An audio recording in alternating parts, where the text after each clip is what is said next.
Well, good morning. How you doing? Nice to see you. I'm recovering from Star Wars Celebration. We didn't have a episode from Monday, and we normally don't do one on Tuesday. So we said, let's do one on Tuesday.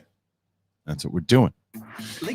All right, let's hear some advertisements. That's what we need to hear. Yeah. Come on, advertisements. Shut up. Stupid. Okay. So we got a big weekend that happened, obviously a Star Wars Celebration. Then if you saw the title of this video, Top Gun just completely annihilated the box office, as we were hoping it would, as it deserved to do, over 150 or 160, whatever the official number was. Who cares? It was a lot of money. And then the question started to be, for all the people that were already had seen this movie, is this Tom Cruise's best movie of all time? And I think there's an argument to be made, and we'll be making that argument with myself and Winston and Coy, the rewatch team. Winston ran into a rewatch fan yesterday. We're gonna make sure that person gets a nice shout out. Did he tell me the name? No. And if he told me the name, what I remembered? No. Why? Because I have a terrible memory. That's all I'm telling you. It's the honest truth. So today's gonna be fun because we're doing this live. We haven't done a live show in a little bit, and so we will be taking super chats and super chats only. Not doing Streamlabs today, so super chats. But if you put your questions in there now, we're going to collect them throughout the show, and then we'll answer them at the end of the episode. So we won't be answering them throughout. So start putting them in now if you want to get your questions out there. Now, the other thing to know is that we are really having a lot of fun on this channel so far. And if you haven't subscribed already, please do so. We got a lot of new subscribers here over the weekend, and I appreciate that very, very much. I'm excited for this, man. The Wish I Knew shirts, they are live. They're up on the Skybound store now. You can get them, and you can also get Show Some Class shirts as well. So there's a few other shirts that are up there too, but these are the two I thought were relevant. Both Show Some Class, Wish I Knew, Coy Andrew, Winston A. Marshall. How dare I? All right, here we go.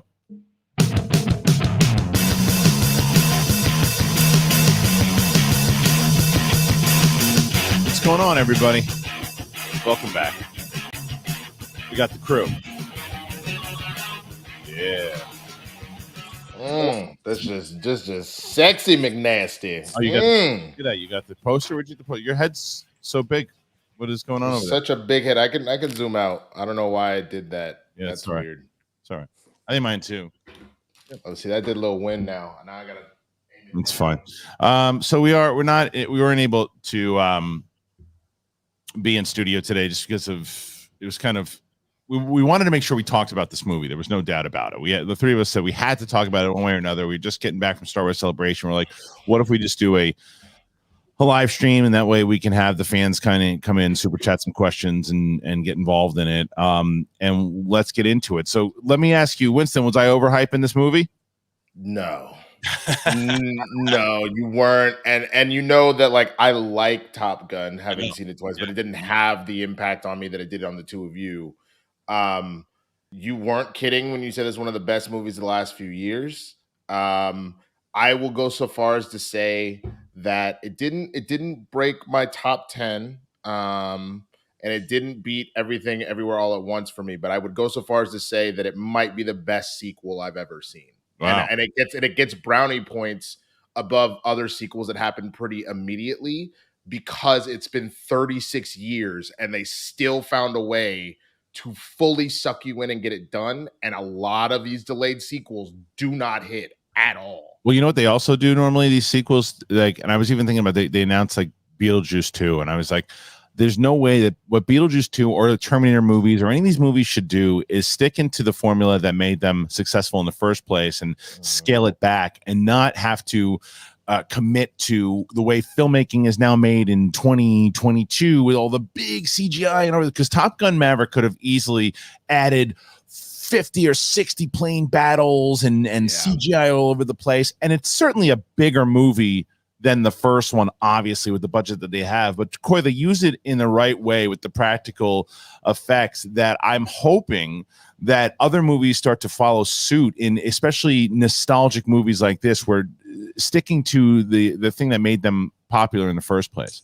I think it not only being Tom Cruise's biggest movie opening ever, but also the biggest Memorial Day opening ever will be, I think there's going to be a lot of suits that go, okay, what's the formula that got us here? And I think in the age of nostalgia, sometimes we lean into the wrong sides of nostalgia. And I think in the age of using franchise IP, sometimes we get lazy and it becomes about basically coloring in the circles, like coloring in the dots and tracing. And instead of tracing, I do think making bold choices and making sequels as good as the original, a la T2, a la Aliens, a la Top Gun Maverick, now on that very prestigious list, is going to be the new standard. And I do think, and I hope in the next 5 years, we see a lot more legacy sequels take themselves as seriously while evolving like Top Gun did. I do think this is as good a movie as the first.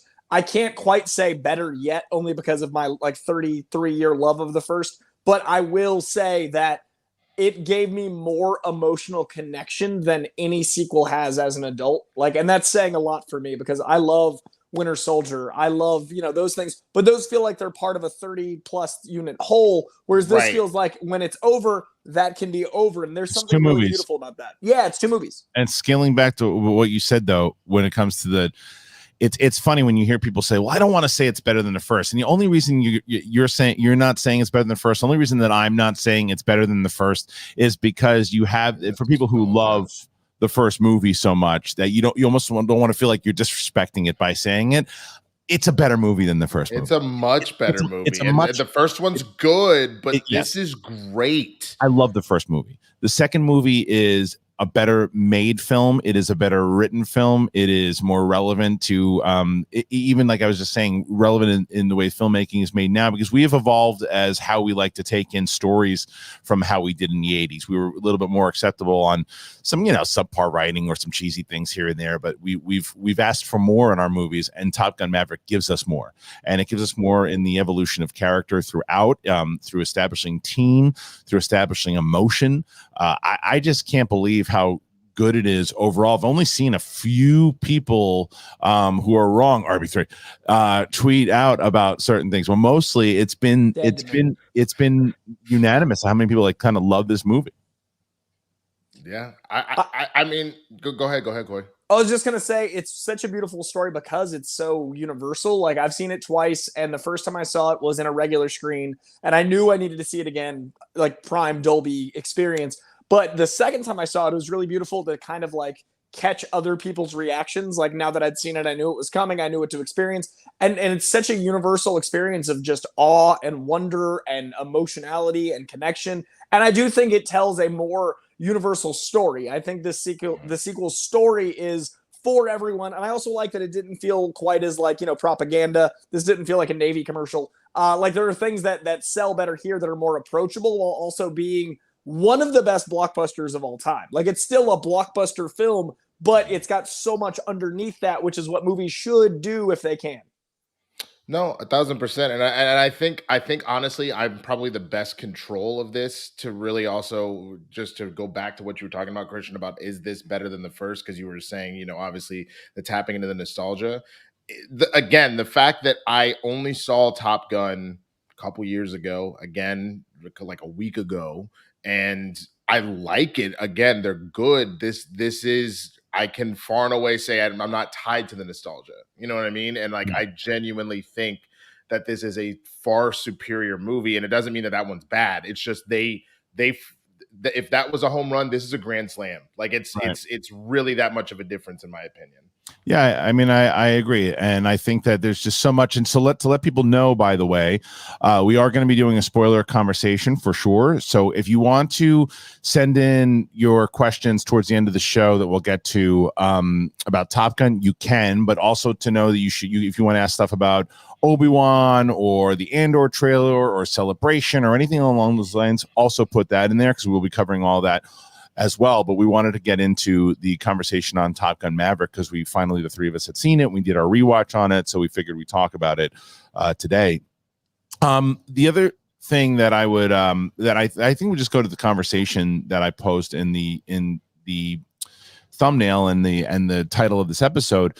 Tom Cruise has had a lot of great hits, man, over the year. And people are saying he's still a big true movie star, and he is. There's no doubt about it, and so is Dwayne Johnson, I think. But I still stick by the fact that it's not necessarily the star themselves that get people in, because the movie star back in the day, the definition of a movie star was doesn't matter what they were in, doesn't matter what they were in, you'd go and see him because you go, oh, it's the new Tom Cruise movie, or it's the new Gene Hackman movie, or it's the new, Sandra Bullock movie, or it's the new whatever that. I don't know what it is. It's just it's the new star. It's the new movie star movie. Nobody can do that anymore. Not even Tom Cruise. Tom Cruise, it's not, you don't say, oh, it's a new Tom Cruise movie. You go, oh, Top Gun's coming out, and I hear it's awesome. And this badass who's 52 years old, still jumping off cliffs, is in it. Mission Impossible is a franchise movie. Mummy didn't do very well, and that's Tom Cruise. There's a lot of movies that Tom Cruise did that, but what he did that was very smart. If you want to define a movie star as far as choices go, as far as business-wise, he's the best. There's no doubt about it. Even better than The Rock. He's the best because he knows how to navigate and maneuver. So the question is not in performance, but as far as overall movie goes, is Top Gun Maverick Tom Cruise's best movie? We start with Coy Jandreau. Yes or no, and why not? Or why? So I think it's top 3, and I need to revisit my other 2, but it's mainly because I don't want to have recency bias on something that I had such an emotional connection to, because I was fully emotional throughout this movie. I was fully gobsmacked by that existed. So I need to revisit like 2 of my others. And there's also like some of the older films that are I don't have the same connection to, like The Firm or Rain Man, that I love, but I also like I can't give myself, like, I don't have the same connection to Rain Man from that era as I do Top Gun. But I think for me, it's got to be a conversation between Collateral, Tropic Thunder, and this. Like those are my 3. Would you call F out of my head? Would you call Tropic Thunder? Would you call that a Tom Cruise movie? I mean, it's one of his best performances. Yeah. It's his best performance. That's what I'm saying, though. Not performance-wise. I'm talking about overall best movie. I mean, I guess if he's in it, he's also in it in a big enough way that it got him back. Like, I would argue that's the movie that saved his career after the couch jump. I also have to ask you, Kristian. So, what are you putting this rubric by? Because you said Tom Cruise movie. He is in the movie, and he is one of the main stars. He's not one of the main stars, but he's one of the big. He's one of the big. If you're not talking about if you're not talking about the big 3 of Stiller, he's what you talk about. He's one of the ones that you talk about. There's and I'd say no him doubt, and this and Magnolia are similar screen time. You know, Magnolia is a big push too. I'll allow it. Motion passed. But, so if it was Winston, go ahead. So so you're gonna copy the same 3? I would say he's got like at least one other in there. So you said Tropic Thunder and Collateral. I would also throw in Minority Report just based off of, ooh, look at that. We got a little bit of spam. That's cute. But I think when you're really thinking about it, all 3 of those movies, Tropic Thunder, Collateral, and Minority Report, you think about those are like iconic movies. They may not have done gangbusters the way that this is going to do, and it is already done. Right. But if you're just talking about as a solid movie, Minority Report, I am thinking about that movie once a week, as well as Collateral. They both are in my top sci-fi movies ever. Or not Collateral, I'm sorry. That's more of a thriller. But I'm saying for each of their genres, they have made it to like my top of the genre. And this is definitely going to be up there for like your kind of action or like war military stuff. But like I think again, to not go into that recency bias, you're seeing not just incredible performances from Tom Cruise in all of the films we named, including this one. You're seeing the entire rest of that film being held up by such an incredible team. I think this is just on a different echelon as far as like the dogfighting and the flying and all of that does put it at a slightly different level than like him, being like an assassin in a club and shooting people. You know what I'm saying? Or him in an office dancing and cussing somebody out. It's just a different flavor, I guess. It is. And we're not even talking about Edge of Tomorrow, Mission Impossible's Jerry Maguire. Like, it's crazy. That's where I'm going. So for me, I have I'm trying to think of which ones I would put in there, because as great as I think he is, again, in Born on 4th of July or Collateral or those movies in general, are those movies that I'm rushing out to see in the theater again right away the next day. Collateral's a fantastic movie. It's not a movie that you are hitting the soundtrack to and feeling good about it, moving around. It's dark. It's a great movie. It's a great movie, and it's a great performance by him because he changes up that image of Tom Cruise, and it's fantastic. And I'm not going to argue with anyone who puts it as their number one. And even Mission Impossible 5 is probably the closest one to me that you can say, okay, well, look, that is one that you can, that's just reinventing that franchise, and he goes above and beyond in those. But I think that for me, Mission Impossible, and I say this isn't a bad thing, but they all kind of they similar to Bourne, where they can blend into each other, where you, if I mentioned, hey, remember when that thing happened, you'd say, well, which one did that happen in? You know, as so for me, I think the two that really, and there's a ton of other ones too. I happen to really like, I mean, Minority Report's a great one. I happen to really like Interview with the Vampire, and a lot of people don't put that one up there, but I happen to really like that one, the original Top Gun. But if I'm going to put the two up against each other in my list, I'm putting up Edge of Tomorrow. And I didn't think y'all would go for it. I love Edge of Tomorrow. That's also up there for me. Edge of Tomorrow is probably because it's a similar thing to this, just not on the same level. And then I would put this up there, and I would be fully aware that recency bias is there, but I have not felt this way watching a movie. Take Tom Cruise out of there, take anyone out of there. Like I said, it's hard for me to go back and go see a movie in a theater again if it's not for work. And I went back right away to see this thing, and I would see it again. Ellis has seen it 3 times already, right? And it's just that experience that you go through. And Edge of Tomorrow, similar. I wasn't expecting a lot out of it. Was excited for it, but I wasn't expecting anything, and I've seen that movie a handful of times too. So I got 2 beats. First of all, the Edge of Tomorrow that I saw first was a work cut that was even better. So I have a slight trickiness with the Edge of Tomorrow they released, because originally the third act was longer and it was like Aliens. So all of the mercs and assassins had a little bit more arc, a little bit more flourish, and that was really special. So it's hard, like, you know, when you see a cut of a movie, then you see one that changes and you're like, ooh, I don't like that they trimmed, but I still think that's a 4.5-star film. I think Tropic Thunder is the only one that's like a solid 5, but I do see how, like, it's not the Tom Cruise of that movie. So I have to asterisk that. That said, it's really hard for me to compare Top Gun 1 to this and have, like, you know, those things. But I will say, my second point being that in the theater, I don't think I've had a movie in 10 years that I wanted to see by myself. Right. Because I didn't want anyone else's opinion. I knew I would like maybe love, but I didn't want anyone else to even have impact on my experience in the moment, after the moment. It's the first time in forever. I usually go to Marvel movies with friends. I was like, I want Top Gun to be my church. I need to not share this. I need to pray to the deity that is my F-18s. Like, I needed that to be my experience. And then I got that. And then I was like, oh, the second time I'll bring friends. And then I ended up being like, no, I think this is for me. And I don't often, because of our line of work, have movies that I don't want other people's takes on for a bit, because it's mine. Right. Yeah. I was going to say the only other thing that you said earlier, Kristian, about some of these movies we mentioned, you don't go running back to the theater to see. I push back on that a little bit, only in the sense that, like, I wouldn't go rushing back to see either of the Godfathers if I just saw them in a theater, just because of their runtime. I wouldn't go back and rush to see, Fruitville Station just because of how heavy it is. But both of those movies, all 3 of those movies are considered 3 of the best of all time. You know what I mean? So, like, I don't necessarily use that as a rubric just because of that.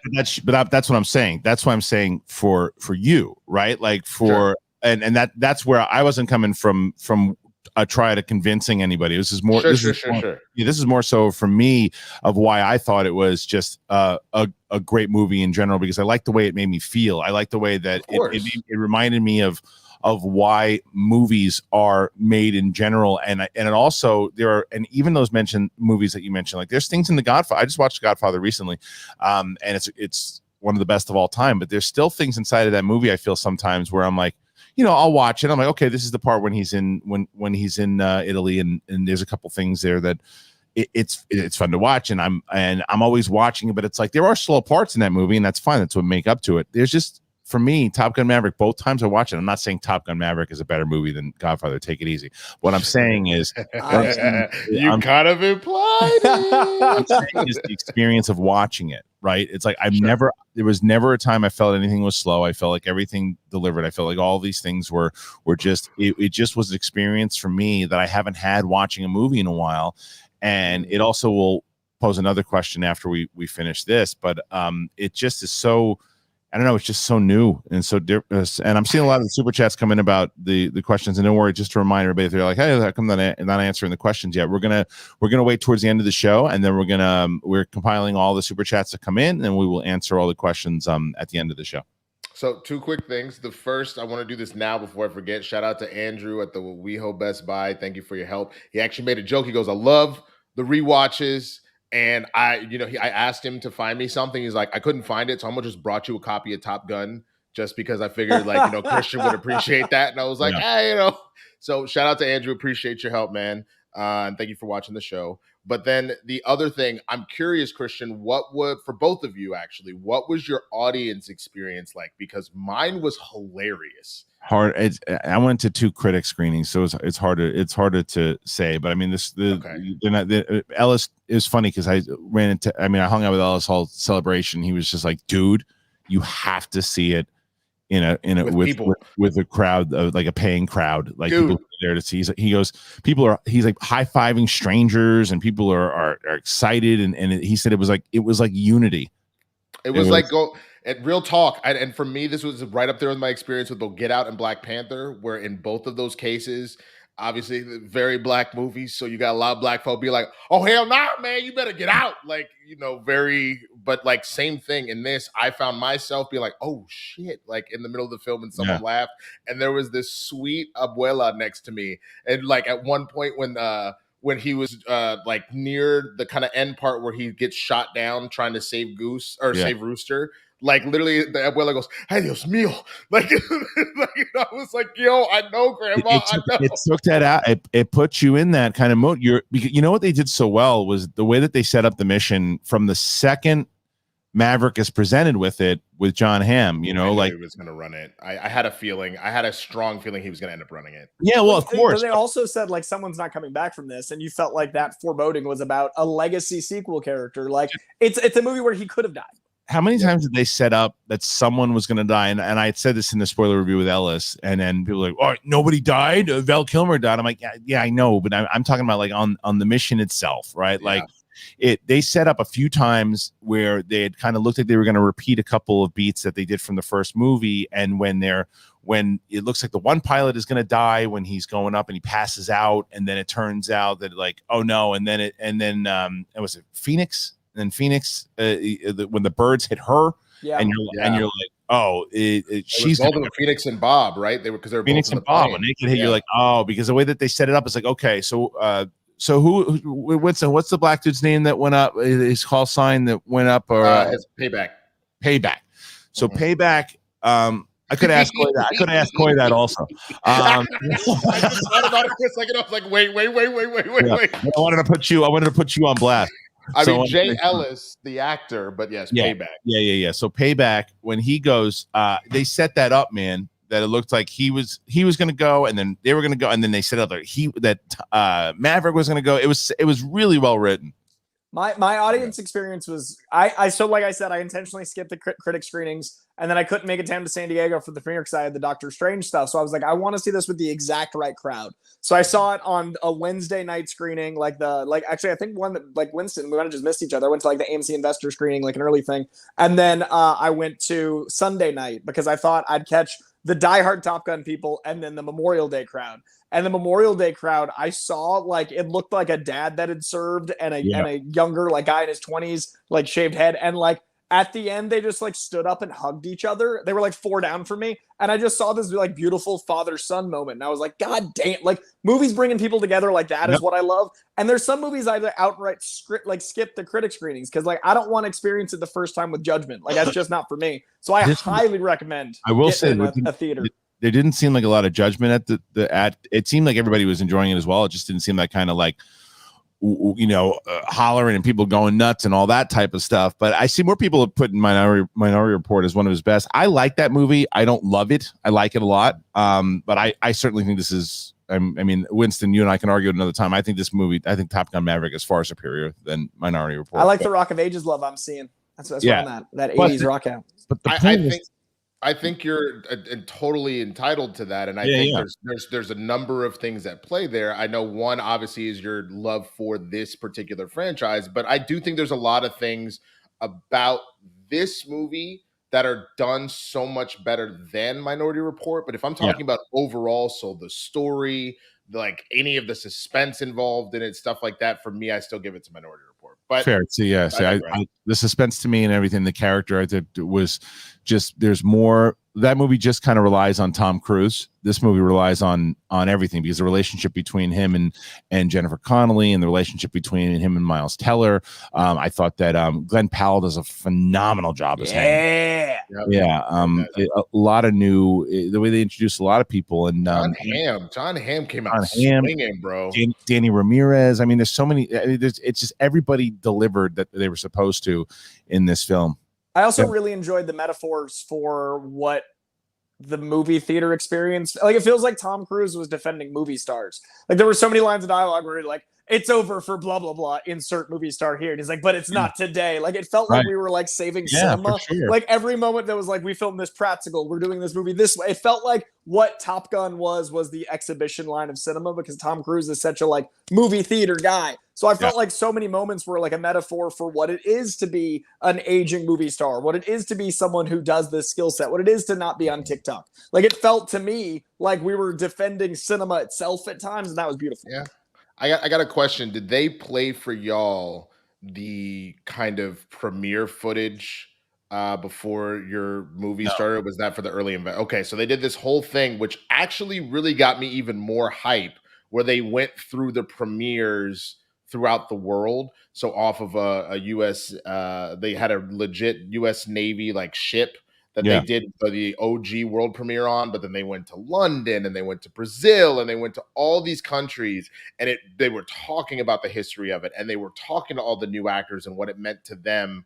A majority of them already successful in their own right. I mean, obviously Miles Teller, Glenn Powell, John Hamm, even Jay Ellis, who like I'm gonna know way more than y'all would just because of Insecure, but like that show obviously had nominated for multiple Emmys and stuff. So all of these actors have really done their thing, but this is above all of them. Even Tom Cruise himself, even though he was the centerpiece of that little mini documentary before, I think what also makes this movie so great, other than it being a great movie because you had to knock that out of the park, is that it almost felt the way Infinity War and Endgame did, as far as how much hype is built in to waiting for this. I was thinking Star Wars. Like I kept thinking like these are like the fighter pilots. This feels like an X-Wing fight. This feels like, it felt like that eventized cinema. You know what's funny though, when you mention Star Wars and you ultimately think that Marvel and DC, those are the movies that right now you have the best shot of making money if you put them in the theater right now. Right, like those are the movies that everything else. You put a Marvel movie out with. I mean, look at Doctor Strange, Multiverse of Madness. Right, that movie to me over the that and Eternals are two movies that were pretty split amongst fans and critics, and yet it's still the Multiverse is going to make close to $1 billion. I give Eternals a little bit more of a pass because it was still in the height of everything kind of going on with people reluctant to get back to the theater and all that. It was a longer movie, but this movie, But the reason I bring that up is that it's just like, it seems to be easier because they've established themselves through the amount of movies that they've done, and you look at the Batman, you look at these movies, so it's harder. So when a movie like Lost City or whatever the hell that movie was called with Sandra Bullock, which I liked, that movie did really well because it was something to switch it up and romantic comedy, and then you put this movie out there with a movie star like Tom Cruise, and it also proves that because of this, Mission Impossible now is looking pretty. Mission Impossible is, because of the trailer that came out, for sure. But now that Tom Cruise has reestablished himself yet again and put himself in one of the best movies, this movie, people are talking about like Academy Award type stuff. I feel like the Academy is going to go, Top Gun, we can nominate a Top Gun movie. It'll get the same treatment as other franchise films. Probably. I want to have a little faith here. If anybody's going to get anything, you're obviously going to get maybe like editing, sound effects, like visual effects. But I think if you're talking, if you sound, sorry. Yeah. But if anybody, I think acting wise, it may just be Miles Teller. You might because of what it meant for Val Kilmer and all that as a legacy thing, they may give him a supporting actor nod, like a la kind of Glenn Ross, like he's not in it very much, but the impact and what it took. Anne Hathaway won for one song. Yeah. She sang one song and died. She won the award. So Val Spoiler alert. Jesus. Yeah, right. If you're not I'm sorry for those. We're doing our Les Mis. Big Les Mis fans and Top Gun Maverick. Sorry for the spoilers on the Les Mis. But bro, I just gotta. I am grateful that y'all made me. I need to finish it, but you made me start the Val documentary because that is the part that actually had me hardcore crying from the minute he was on screen. Like I was just streaming tears the whole scene. Yeah, I had like 3-4 rounds of tears in this movie. Like there were so many different impactful moments and different kinds of tears, like different flavored tears. Well, Coy, I'm going to give you some more tears because you're going to need this, especially your video editing is getting better on what the stuff that you do, and your camera and your sound is even better today. Thank God. It doesn't look like you're broadcasting from a potato. So let's say about Storyblocks, everybody. If you hadn't already heard about Storyblocks, I've been telling you guys about Storyblocks. Coy, you need to use Storyblocks, and what it does, it exists and it's helping you bring all your stories to life without sacrificing your vision because you have time, budget, and resources. Every creator should have Storyblocks membership. And what is it? So it's their ever-growing library is demand-driven, so they constantly are optimizing and adding to their 4K HD footage and After Effects and Premiere Pro, templates, music, images, sound effects, and more. And it gives you everything you need to bring your stories to life. The assets are royalty-free, so you can use your download content anywhere for commercial use and personal use. You can choose a plan that works for you with their selection of flexible subscriptions. The Storyblocks is changing the face of stock footage with more diverse and inclusive content in their library to help creators continue to tell their unique and authentic stories. So they have unlimited all access plan, and it gives you unlimited downloads of over the 1 million assets in their library. You can try out multiple options quickly and find the perfect fit, so then you can create more and spend less without sacrificing quality. It's really, really great, and I was very happy to have them on as a sponsor when they told us, because that's like this is what we do, so video is the most effective way to capture an audience's attention in the first place. And as a result, modern storytellers, they're always challenged with creating more video content at a higher quality, involving more voices in the process and distributing on more platforms than ever before. You can meet output demands, time, budget, knowledge, creative inspiration. Especially, you don't want to get burnt out, and your mental health. You have stuff that you have it at your fingertips. And Storyblocks makes it possible for creators to keep up with the growing demands for modern video content, so you can bring all of your stories to life and stop sacrificing your vision due to time, budget, and resources. So you go to storyblocks.com/bigthing and you check out Storyblocks and sign up for their unlimited all access plan. One more time, that's storyblocks.com/bigthing. The link is in the description. I'm telling you, check this out. It is perfect. I thought of Coy and Winston immediately. I'm learning. Yes. I'm doing it right now. You should. Multitasking. Yeah, when they told us that Storyblocks wanted to come on board as a sponsor, I was like, yes. I didn't even have to like hear the rest of well, they thought that you really like your show. No, we're in. This is what our audience does. So storyblocks.com/bigthing. Do it. All right, so in the conversation of and a reminder, I'm seeing people who have submitted the super chats. Yes, we will be getting those probably towards the end of the episode. We'll be answering your questions, so I'm gonna shut them off soon. So if you want to get the super chats in there, let's say by 11:45 is probably the cutoff. Also, shout out to my mom. She's in the chat. She's the reason I'm a Top Gun junkie, because she was my mom was young when she had me. So she was the exact right age when Top Gun came out. So I grew up with it like it was my generation's movie, even though I'm not from the 80s. Like I was born in 88. It was 86. But she loved it and like lost her mind, and bringing my dad to it. And I'm really excited. So much love to my mom. People see it? Have they seen it yet? Your parents? So my mom's seen it 3 times. Wow. She's an Ellis. She's like ahead of the curve. And my dad's trying to make time because they're going to like go see it together. So I think my mom married my dad because he looks like Tom Cruise because of Top Gun. So this movie has a large impact in my life.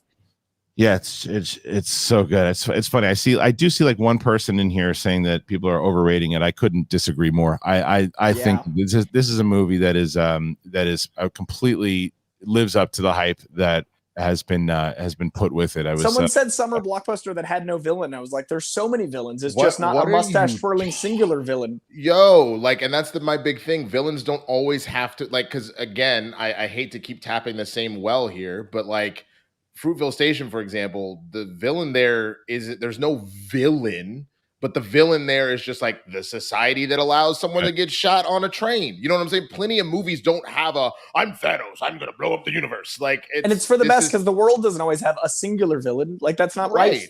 It's a matter of are you on board with the journey? That's what it needs to come to be. It's like you don't need a full on. That's the problem, that we're trained in this, like you said, Thanos and Joker thing. Like who's the big bad? It's like they have a mission of what they have to do, and what they did, I think, smart, was they don't really put a key on who it is exactly, so they don't want to get themselves in trouble with we know that it's a NATO enemy. We know that for sure, and they have to go in there, and there's a place that they're going in, and then that's the whole thing. Yeah, I would put dollars to donuts, Christian. I mean, someone says if you don't name a particular enemy, this can be a timeless movie, and I agree with that, because sometimes you look at some of the older films and you're like, ooh, that doesn't look great. But there was somebody, I was talking to somebody about this, and they were like, I bet you they were probably gonna say Russia before, and then shit popped off, and they said, I'm gonna need you to go ahead and edit that out real quick. Let's just go voiceover ADR. Isn't that bizarre though? Because back in the 80s, when Russia was the enemy, everything was Russians. Yeah. Red Dawn was Russians. Like Top Gun was like Rocky IV war movie. Yeah. Rocky IV. I mean, the Russians were always so maybe too. But I do think that it was probably just them saying, let's just keep it. It doesn't need to be. It's not. And it goes into that comment. It's not the point. The point is unity. The point is trusting in your wingman and trusting in yourself, and also it was such a nice juxtaposition of what they had to do with Maverick from the first movie, transitioning him into this movie, and the idea when you look at, because Hangman is a mixture of young Ice and young Maverick in the same person. Like he does all the stuff that, I mean, he's as good as Iceman was, but he's as reckless as Maverick was when he came in.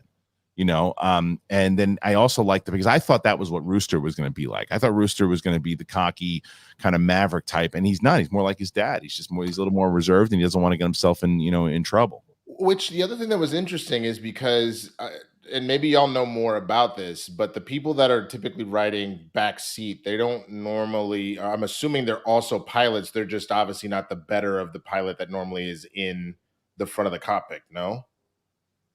What? Say that again, Winston? So, like, Goose was also a pilot, but he's not as good of a pilot as Maverick, which is why he navigated. Yeah, which is why he navigate. Okay, I'm just making sure. But that was the other thing that was interesting, is the fact that they were going with a blend of solo pilots and then duos, and the fact that Rooster was flying, whereas obviously his dad didn't. His dad was working as a navigator for Maverick and whatnot. So all of that was kind of interesting to me. Yeah, I did too. And then so I don't know what this. Let's see. Michael K. Is this an ad? I'm assuming he's talking about Storyblocks. I have no idea. Is this an ad? It also, like, I like that we were more, since it didn't have a singular villain, focused on the character arcs of their own like journey. Again, it felt like a conversation of mortality and aging and what it means to evolve and all those things.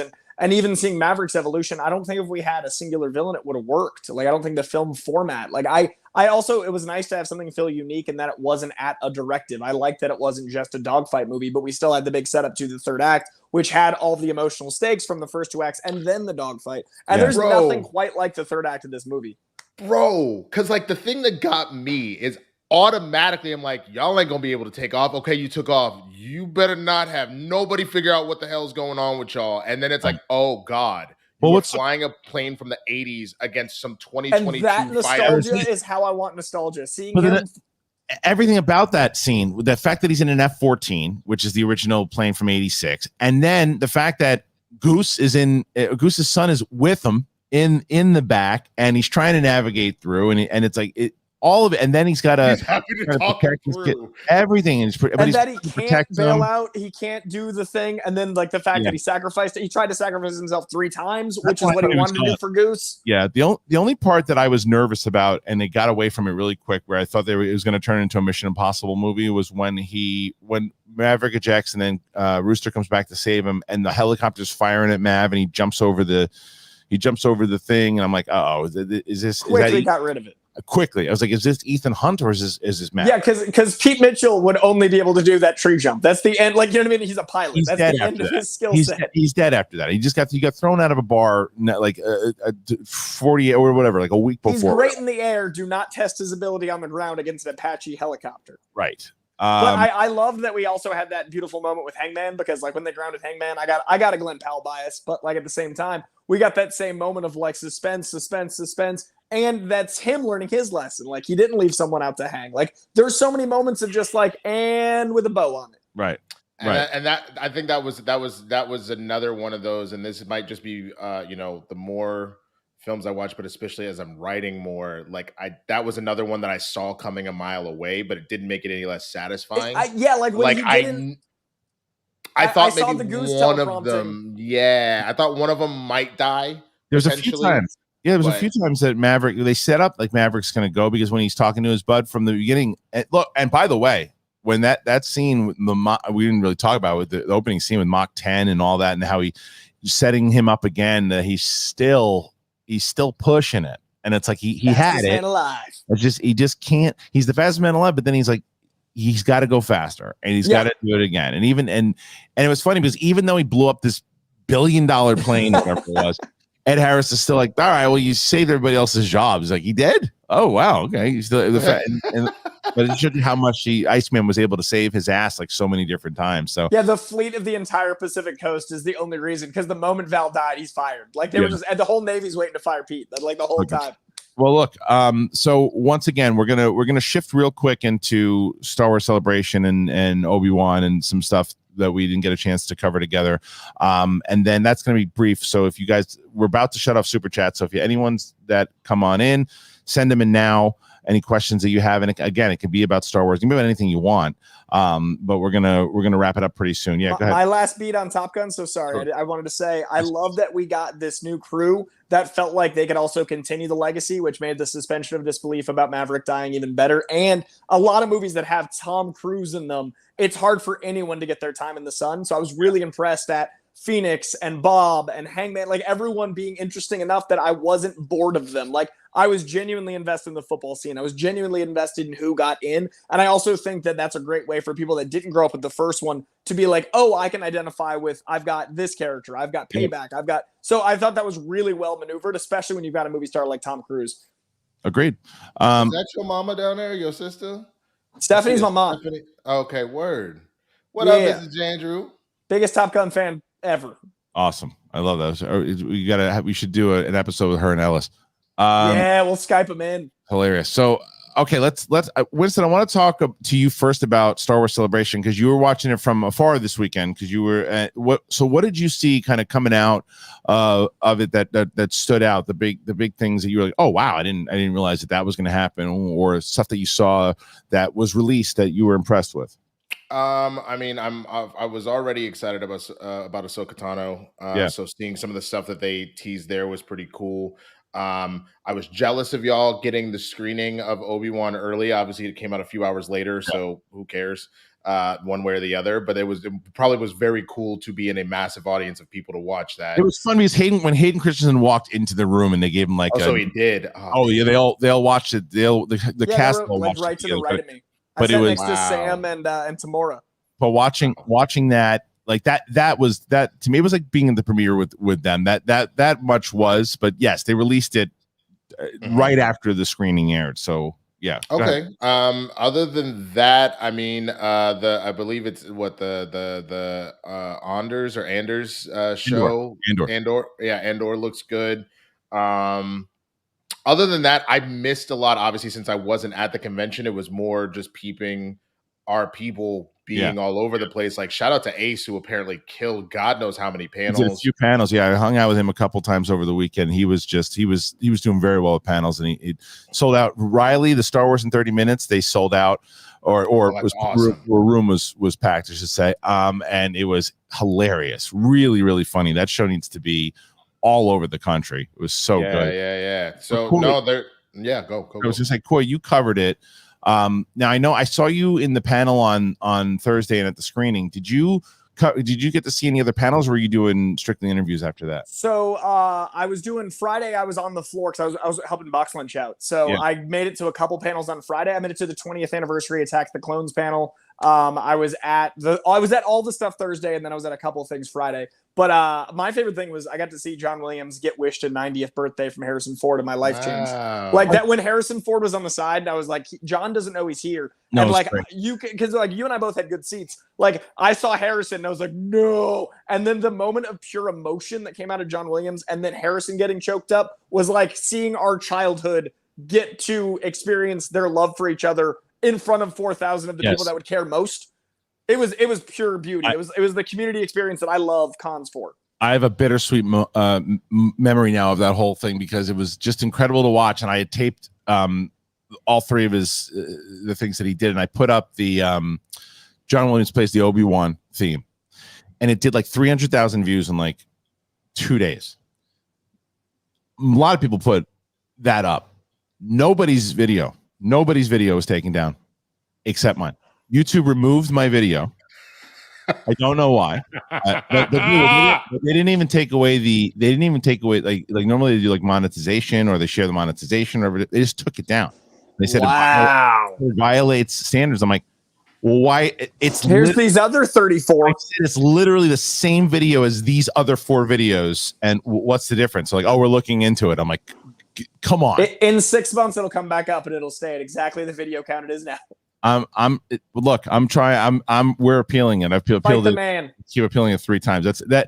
I normally I'd be like, oh, okay. Well, they just if everybody's video is just getting taken down, it's because they just don't want it up there. But they told us you can film it as long as it's not footage. But the stuff we got to experience. I know the video harshness, but we got to experience the first time an audience heard with an orchestra the Obi-Wan score, and that's a 90-year-old man that like walked out looking, 70. As soon as he was composing, 40 years old. Like his body, his muscle memory composing. That guy was a spring chicken again. That was such a magical thing to witness in person.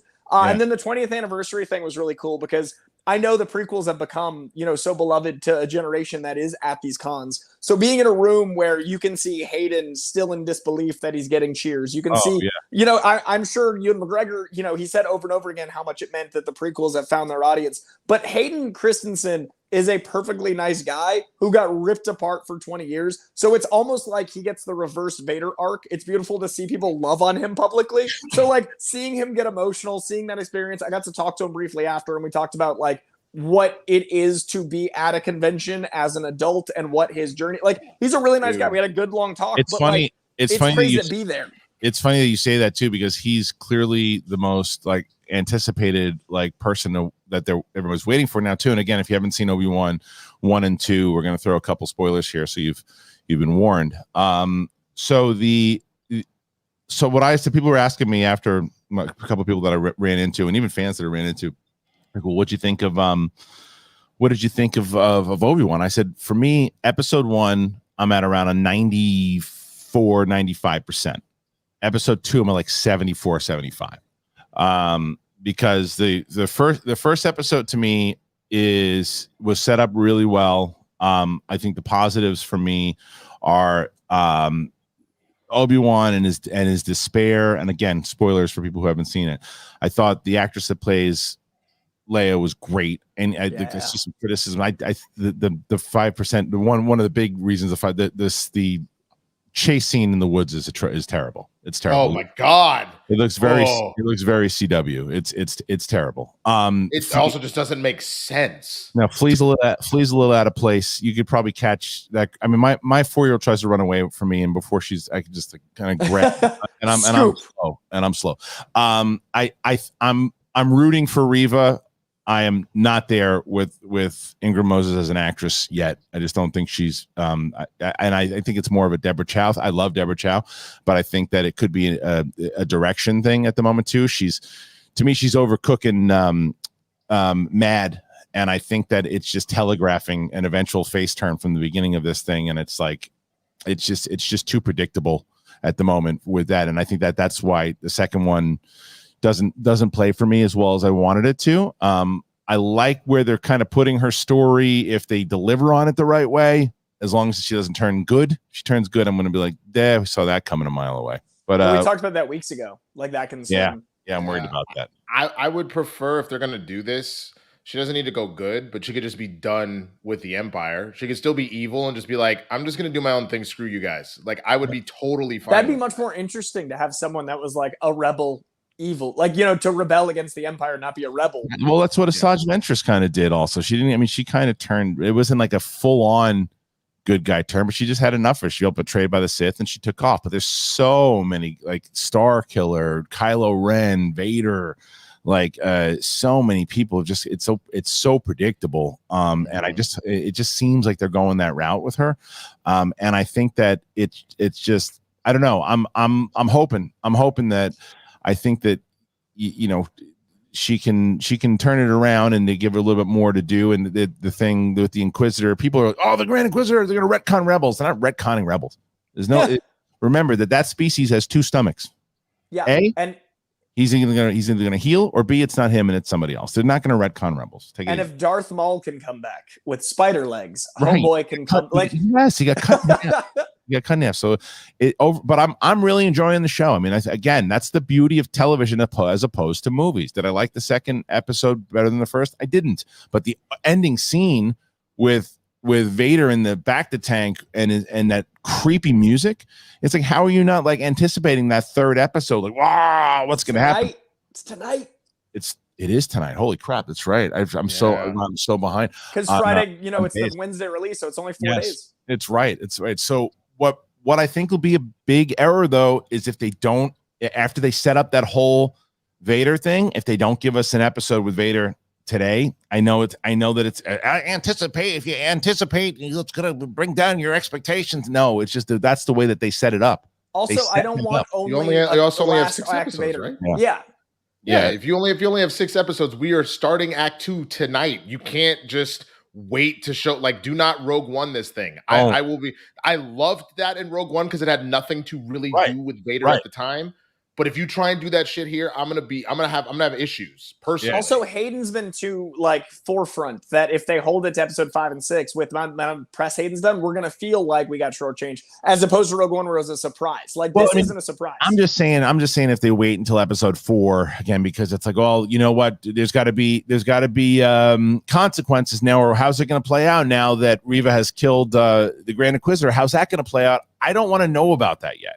It's like that's the problem, I think, with the whole thing. I think that, as we mentioned, I think that they're doing Moses Ingram a disservice by putting so much pressure on this poor woman's shoulders right away coming into this when it's an Obi-Wan show.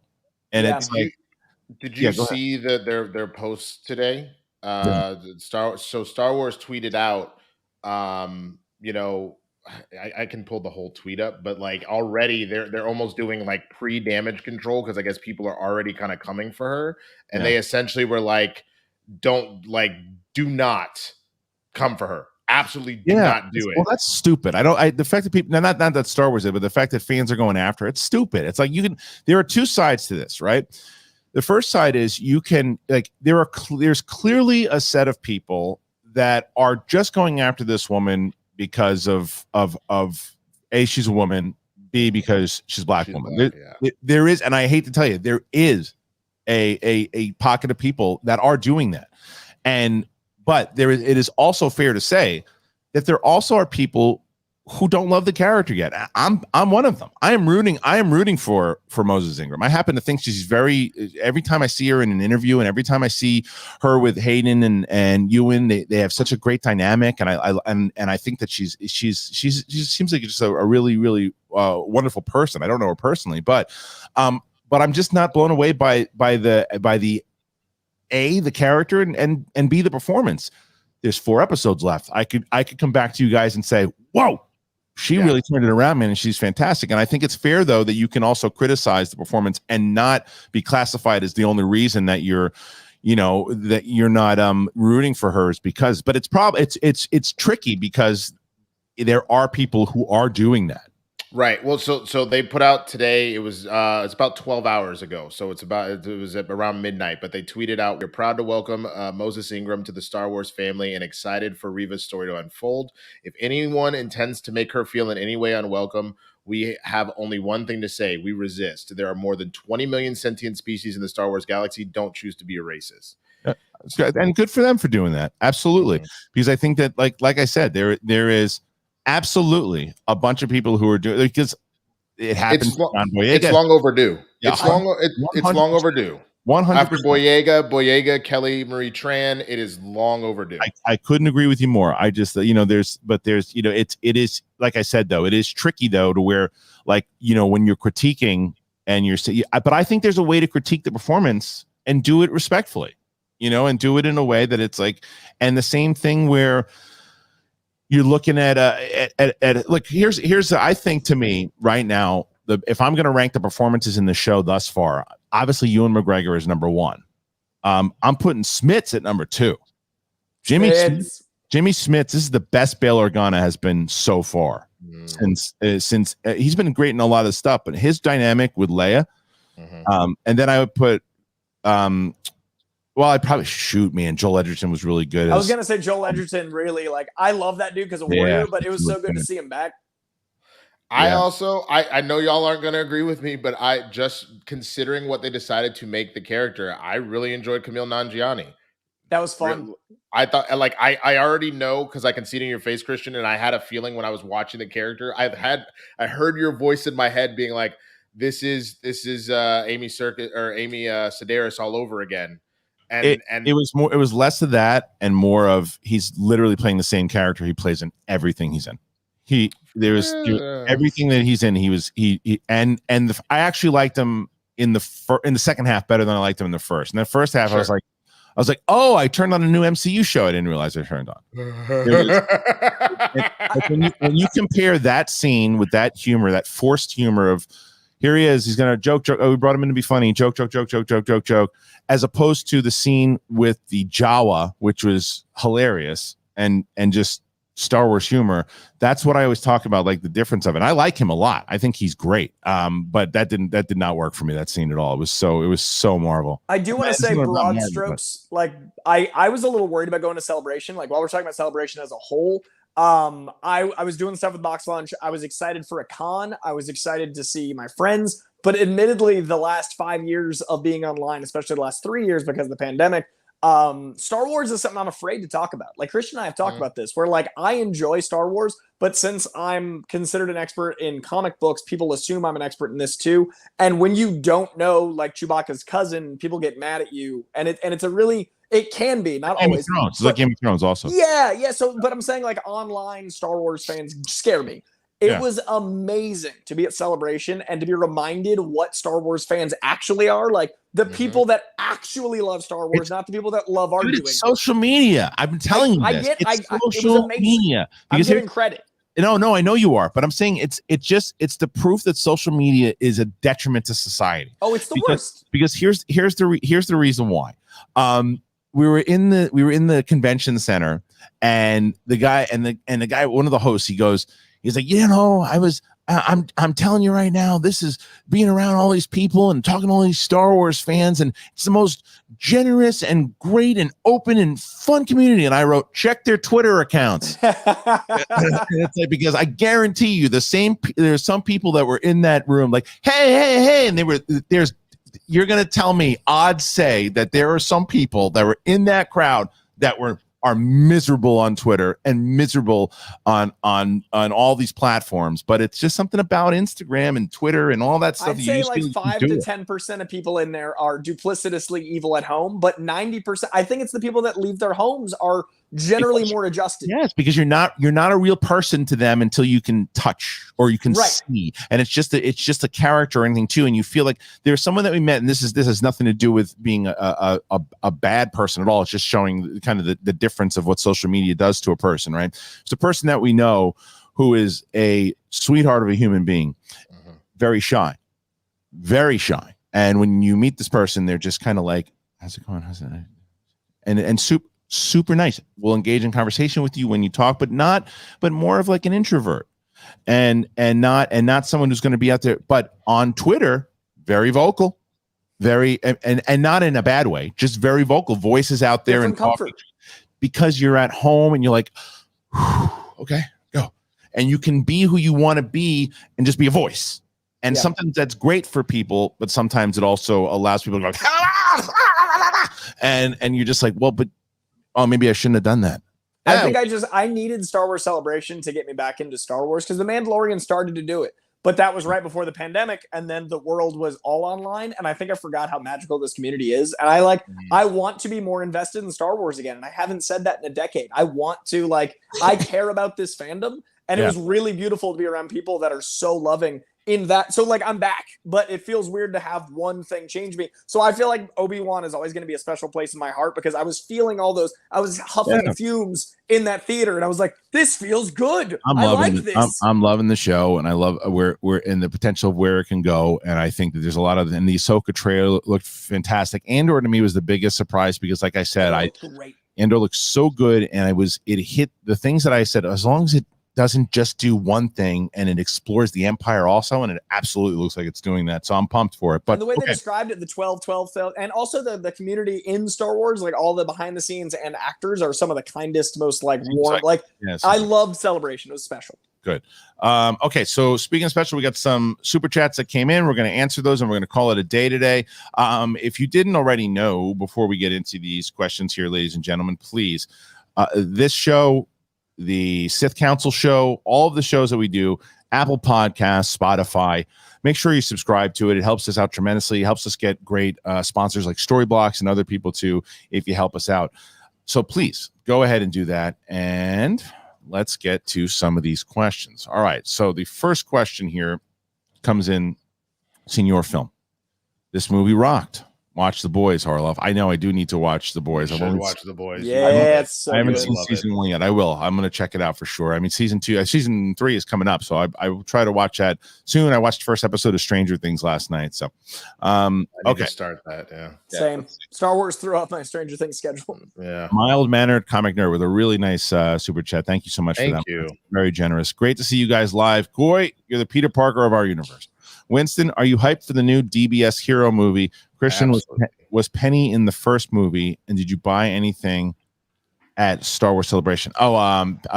Benjamin. So she was actually mentioned in the first movie when in the very beginning of Top Gun, Admiral's daughter. Yeah. So what happens is when they find out they're going to the Top Gun program, the principal from Back to the Future says, you did this, and one Admiral's daughter. And Goose goes, Penny Benjamin. And that's how she's mentioned throughout it. Now, Winston, you have the answer for the second one. Yeah. Real quick, what Dragon Ball? There's a new movie coming out, Dragon Ball Superhero. Cannot wait. It looks awesome. They're taking. It's the first time that they are going to make the full movie with kind of not 3D animation per se, you're not getting full kind of CGI like you would a Toy Story, but it is going to be more off the page, off the screen. So I'm super excited about it. Interesting. Okay, so next question. Thank you again for that wonderful super chat. And here's another one from Mike Joyce. To me, this is Tom Cruise's best movie. Not sure if it's his best performance. I haven't seen Born on the 4th of July or Magnolia. It's definitely his best performance in the movies that I've seen. I think his performance is very good in this movie for sure. Now, if we're having that conversation, I don't think it's his best performance. I think, and as you said, you didn't see Born on the 4th of July. I happen to think that is his best performance overall. Even The Firm is something that we didn't really talk about either. But I think A Few Good Men we haven't mentioned. A Few Good Men is another great performance. And Jerry Maguire, great performance. And what's hard is performances. It depends on it's like when you're hungry, you don't eat the same food. So performance, you're gonna have different types of great performances. Yeah. It's and Collateral is a great performance. Tropic Thunder, great performance. So I don't know about performance wise if I put that as his top performance, but I am putting it as best movie as far at least in my list. Viola J, another great super chat. Thank you so much. Hey guys, love y'all. Will they do a third since this one did well? This makes me nervous. I hope they don't, actually. I hope not. To be honest with you, I think this was a kind of a perfect bow, a perfect love letter, to what Top Gun was. But I'm afraid that the almighty dollar rules everything, and they will probably attempt it. Well, it made 156 million over the course of 3 or 4 days. It's gonna international. It's at 248, which means $250 million already. It might make. I'll tell you why. Something you said before, Coy, and something I keep seeing in the comments. People keep going back to see this movie already. Yeah. People have seen it 2 or 3 times, like, and I've paid for it 2 or 3 times to go and see this movie. And it seems that every comment that we get is, I'm going to take my dad to see it again. My mom really wants to see it. I think that this movie is gonna hit in a different level. This movie might make $1 billion. It really might. I think it's got the momentum. Yeah, it really does. Someone also said that, what about a Rooster spinoff? I mean, I don't know. I can see the new wave of pilots. I'd like to see. I'd want all of them though. I'd want to see Glenn come back. I'd want to see Phoenix. I'd want to see Payback. I'd want to see that team go into like what their mission is. Yeah. It would be interesting, sure, but I guess the thing is like while we have gotten some really good stuff out of the Mission Impossible movies, there has also been a level of fatigue with the number of them kind of coming out, I guess. And what I would be so scared of is that you do the Rooster spinoff and then all of a sudden now you're doing the Hangman origin story and then like you know what I'm saying? Like the Top Gun shared universe, Winston? Are you describing the TPSU? I know. I get it. It definitely makes me nervous. But it's one of those things too. If what I do believe though, and what Mission Impossible has proven to me is that when Cruise is very protective over his movies and over his franchises, right? And like you look at what he's done with the Mission Impossible franchise and how he was very strategic and adamant that this did not come out on streaming and everything and was confident in it. I don't think he'd put out a subpar third one. So even though it would make me nervous if Cruise was comfortable with it and thinks that they had the right story, I mean, we'd still be pretty excited to see it. Yeah, I agree with that because of his control. And that's why I think, we didn't have Renner take over Mission Impossible like they clearly set up in Ghost Protocol. Right. He's got a lot more control because he is one of the last movie stars. And he's also got that great long relationship with Paramount. And also, shout out to Paramount for 2 of the best sequels of all time this year. Sonic 2 and this have just been awesome. Paramount's crushing it. Yeah. The only other thing I know you got into a couple other super chats. The only thing I'd be concerned about is while all those other performances were exceptionally good, they were still supporting performances. This lived and died by Maverick. I am scared to see what happens. Jennifer Connelly. Jennifer Connelly is great.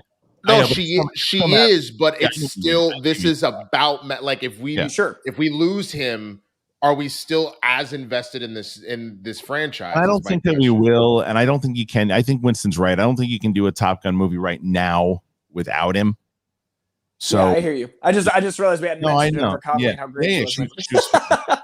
Jonathan B, give me a Star Wars Rogue Squadron movie like this. So Coy, there was no mention really a lot of movies at all at Celebration, but with the Patty Jenkins thing, do you think it's going to happen, and should it be done a little bit more in the vein like this?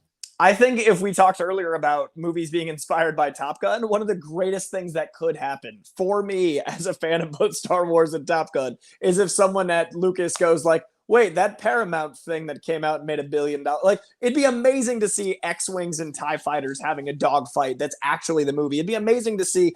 I'm so sick of the Skywalkers. I love that we've invested for 40 years, but it's been 40 years. I'd love to see a Wedge Antilles esque, not him because that ties to the Skywalkers, but like I'd love to be invested in a pilot enough that I know his name and then we get dogfights with him. I'd love to see that movie, and we haven't anything really close to that yet. The closest thing's Rogue One, but that was still not quite a Top Gun movie. I'd love it personally.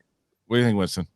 Yeah, I think that's a smart plan. I think you have just shown us because the other vibe I was getting is, I'm sure I can't remember the name of the film off the top of my head right now, but that A New Hope, especially like the Death Star trench was based off of the Japanese dogfighting movie. Oh God, my brain's not working, but you know what I'm saying? Like, I think that there's enough roots, obviously, in with those spaceships with it. I think that would be great. I think we're going to get some of that stuff in people aren't really talking about it, but I think we're going to get some of that stuff in Andor. I think you're going to see in Andor that, because there wasn't a lot. I mean, that's not true. At the very end of Andor, there was a big space battle. So I think that you're going to see more stuff like that in Andor. So it'd be interesting if you learn some more of the pilots there. So, but I would love to see something more in the vein of Top Gun. I'm curious. When did Empire drop again? 80.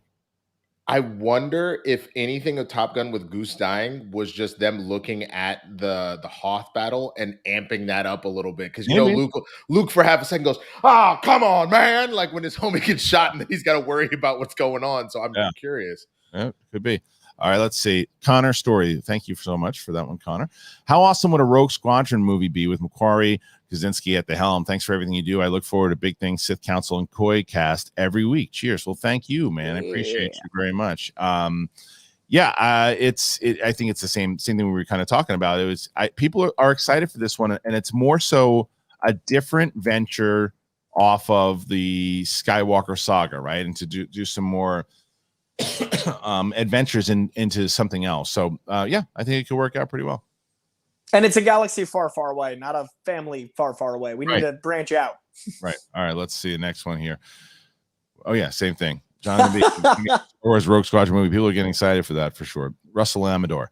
Top Gun. Thank you, Russell. Top Gun was awesome. Do you think there'll be a sequel? We talked about that a little bit too. I think we're all on the same page.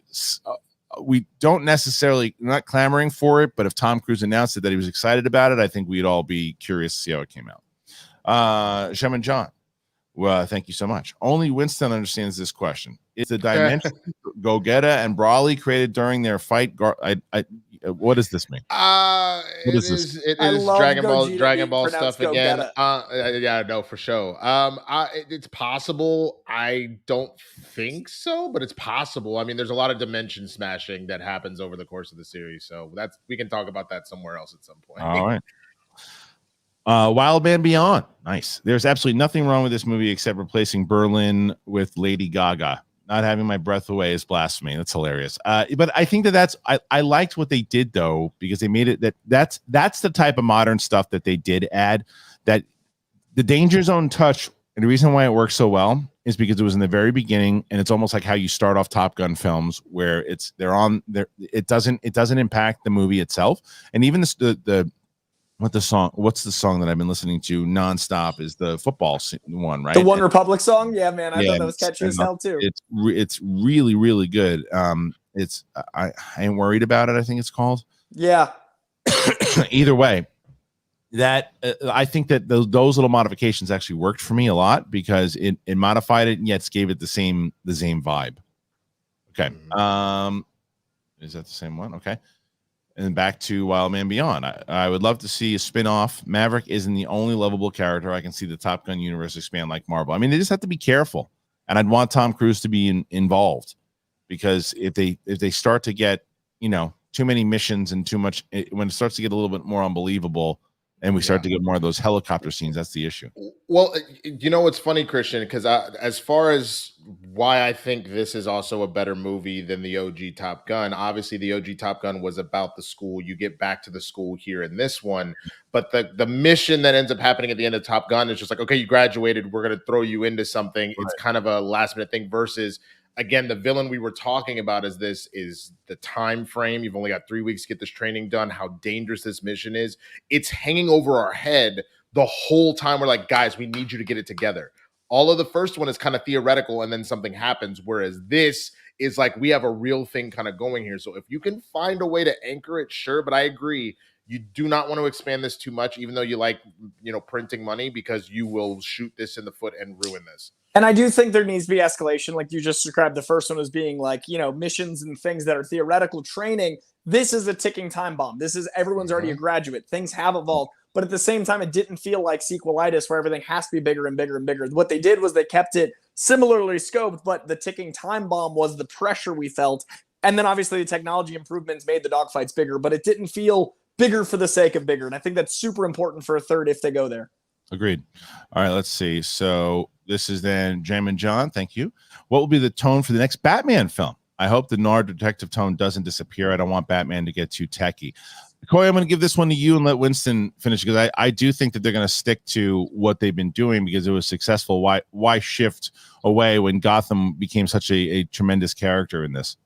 I do think they're going to stay with the noir. I do think we clamored for a detective Batman for years. I actually think he's going to get more detective-y. And I'm curious if it's going to go from the Batman to the world's greatest detective to the Cape Crusader as he evolves. I would change the name like that. I'd have that arc. So I hope the next one's got even more detective things. I do think that eventually down the line we'll get a Batman Beyond, and that'll make the tech Batman people happy. But in the meantime, I think keeping Pattinson's Batman as Gotham-based, as grounded, go into the 0 year stuff with Gotham being flooded, keep everything almost a dystopian dealing with the realities of the world movie, because that's what made the first one sing so much. So I think they realize what they have, and I think the pacing and the tone and the feel of this 70s noir is what makes this Batman unique. So I would not tech that up personally, and I think they know that, and I think that's how we're going to distinguish it from the Nolan universe and the other Batmans we've had before.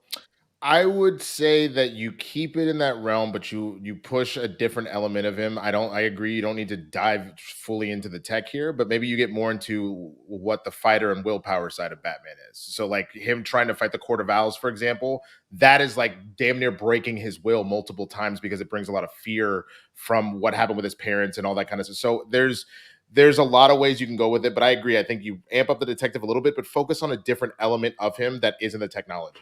Yeah. All right. Last one here. And this is from Lewis Berry.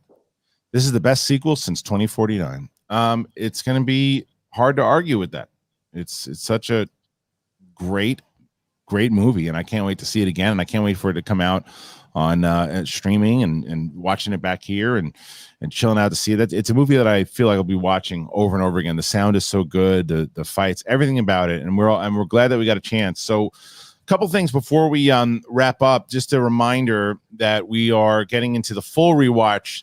It actually worked out pretty well. We were trying to figure out all this stuff to rewatch, and I'm like, oh, wait a minute, Star Wars Celebration is hitting anyway. So we did the Top Gun last week, and now we get into, because we're getting into Lightyear. So we're going to do the Toy Story. As far as Jurassic World, all of our movies already our rewatch is already up for all those movies. So that's it goes to, I think, Lightyear first, and then after that will be Thor, right? Yep. So we got Story, 4 Toy Stories, and then into Thor, and then 3 Thor movies. So we're gonna be pretty busy with rewatch. So stick around with us. We got another super chat that came in real quick, and I'll bring it up here on the screen.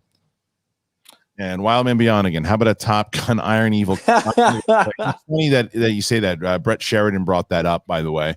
And he was saying that Chappie Sinclair was brought up in the movie, and I was like, no, he wasn't. But it'd be amazing if he was. I don't think they're going to do that. Okay. So yeah, our rewatch, we got a lot coming out. Make sure that you check that out. Because we're going to be busy on this show. That's every Friday, and you can subscribe to us on whether it's Apple Podcasts, Spotify, all that stuff. And don't forget about our Patreon. That we have so many things going on Patreon, but then the Wish I Knew shirts are up. So much exciting stuff happening on the show at the moment. And don't forget about Storyblocks. Not only are you going to help yourself out in your videos, you help out the show when you subscribe. So I want to thank Winston, and I want to thank Coy, and I want to thank you guys for joining us here. We'll be back tomorrow for Sith Council with myself and Mike. I'm going to have my spoiler review up of Obi-Wan earlier in the morning, so you can check that out. But for Winston A. Marshall and Coy Jandreau, see you next time.